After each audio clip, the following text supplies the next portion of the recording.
Installing a Microsoft Cluster Server cluster in a virtual environment. This is a raw cell production. Here we're logging into Proxmox.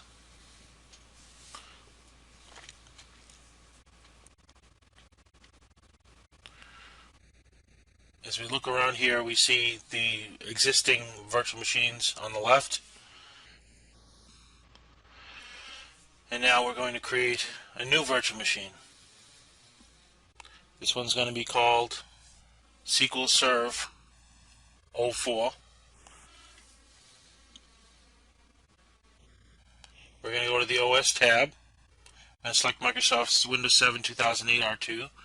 Now we're going to select the ISO. Here I'm actually selecting the wrong ISO, and we'll correct that a little bit later on here.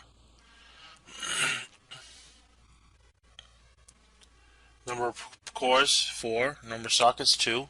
We're letting KVM and Proxmox manage the memory by doing that, and by managing the processors instead of manually configuring the number of processors.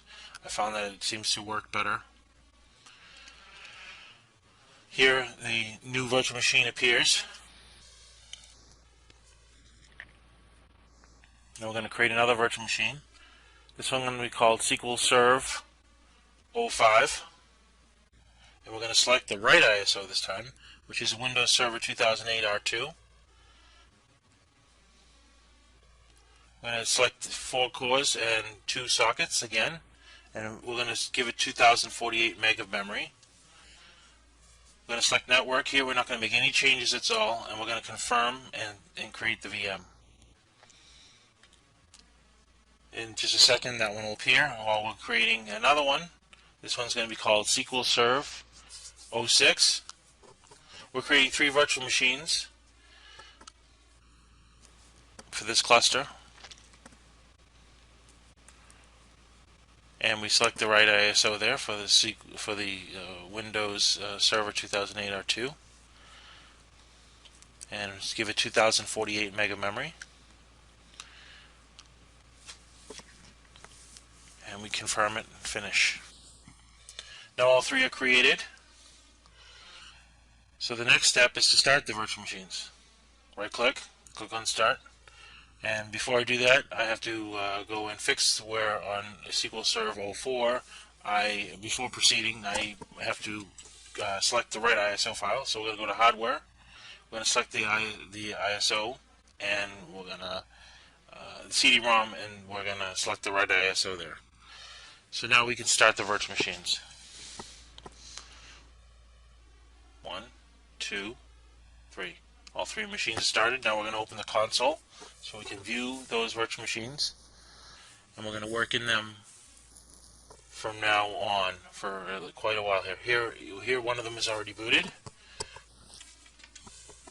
and setup is starting. This is doing the install of Windows Server 2008 R2. Here we're looking at the installation screen, the first installation screen, and we're going to click Install. It's going to take a few seconds here, but this will come up. And we're going to select the 2008 R2 Enterprise Full Installation Edition for the cluster. Actually, 2 out of 3 nodes of the cluster, if you're doing a majority node cluster, are required to have Enterprise or Data Center. The third one can be Standard.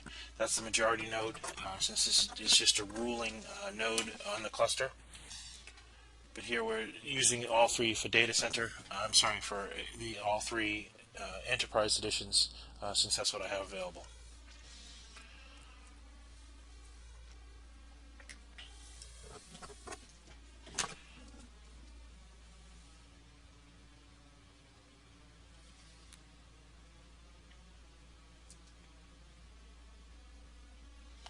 This is the disk space of the hard drive that we added to the main system. This is not one of the cluster disks. This is just the main system disk install that we're selecting. We're going to install 3 nodes in the cluster, 04, 05, and 06. We don't do this making clones and templates because with cluster service there is network errors that occur that require some brain surgery to fix. Even though you're doing sysprep, it doesn't take care of them. So I try to avoid that, creating cluster servers and manually set up the cluster nodes. Here we're expanding the Windows files, so we're doing this in a rapid fashion. Maybe 20 minutes or so later, you have 3 VMs installed. This is a little quicker than VMware ESXi because of the slowness of ZFS right now. I'm not getting that much of a throughput on the ZFS file system, even though it's a RAID 10 configuration that I have, RAID Z10. That's going to be cured in the next 4 or 5 months, from what I understand, as they optimize the they optimize the ZFS file system further and incorporate patches and stuff that are in the works now. It's slow, but it works. Here we're booting all the VMs. All 3 VMs are going to make it to the next dialog box, which is the login prompt. It'll ask for a username and password, which you type in twice. I would suggest using long passwords for production systems over 17 digits, since now anything less than that within the next 2 years is going to be crackable using video cards. It's best to use a long password with numbers, letters, symbols, digits, upper and lowercase letters. So you combine all 4 of those, upper, lowercase letters, numbers, and symbols, to create your passwords over 17 digits long. Here I'm not doing that because this is just a test environment which is not live anywhere. Now we're restarting the 3 VMs and opening the consoles.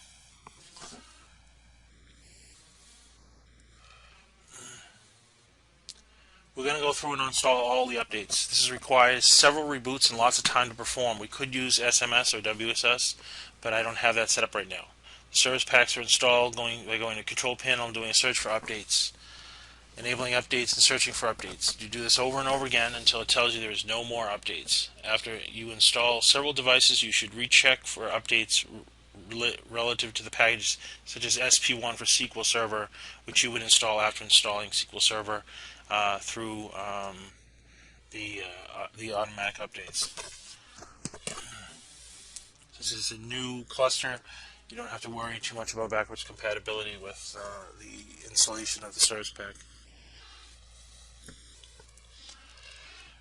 To warn you, the .NET framework takes a long time. This is because the compilers are a single thread in Windows, unlike Linux, where you have multiple threads that you can spread over CPU cores, and you actually even run them on video cards.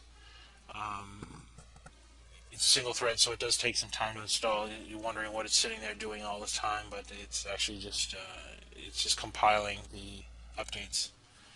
Now we're finished here installing Service Pack 1 for Server 2008 R2, and we're installing other updates that are appearing as we do our searches for them.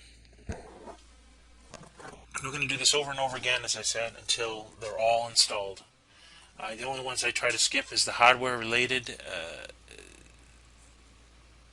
patches, because those tend to cause blue screens of death, because the Microsoft versions I find to be less good as the manufacturer's versions. Since we're doing virtual machines and things, we don't have to worry too much about finding those hardware-related service packs, because there isn't any. With KVM and Proxmox, you actually you're not adding client level fixes to the operating system. It's all done with what's detected. And as opposed to VMware, where you install the client tools, it's almost important to use templates and things like that, but with cluster server, it's really not a recommended thing, because with cluster server, you have problems with the network card detection that due to duplication that's not taken care of by sysprep. Here we're installing the iSCSI initiator.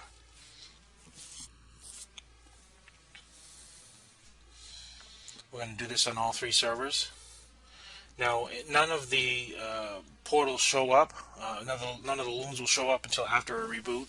I found this even if I do a network restart, that they still don't show up. So I just try to take a few moments to reboot the servers after I go and install the portal on all three servers. As you can see I was refreshing the servers and the loons did not show up. They're there and they're working. It's just something with iSCSI Initiator for Microsoft requires a reboot. I'm going to try to investigate this further, but as of the time of this video, I could find no solution for that. So just a reboot takes care of that. Now we're